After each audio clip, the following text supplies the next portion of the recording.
Andy, pretty convincing victory today, would you say?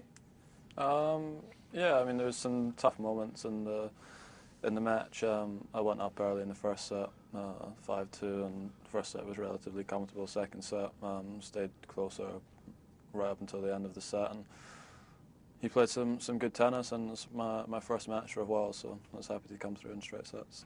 What have you been doing to prepare since Dubai?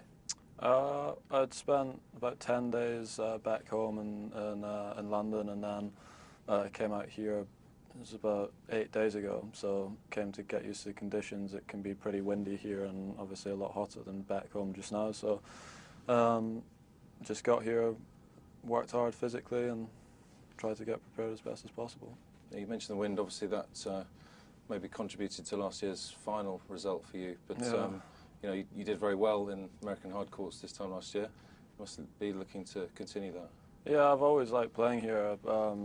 Last year, the final was the windiest I'd ever played, and it was really tough. And Rafa dealt with the conditions very well, but it was a really poor match because of the conditions. And yeah, I mean, I'm hoping this year it's going to be a little bit calmer, but you always expect a bit of wind here. And I've played, like I said, played well here in the past, played well in the American hard courts, and try and do the same again.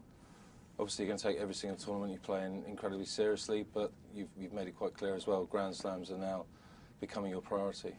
Yeah, well, it's something that last year, didn't necessarily go into the Grand Slams, feeling, I felt fine, but not 100% physically ready. And that was something I wanted to make sure that I was peaking for the Slams and not training too much beforehand or spending too much time on the court or playing too many tournaments in the lead up to them. So, play a few less tournaments this year and try and make sure I peak for them, which I did at the Australian Open, which was a good start, and try and get better.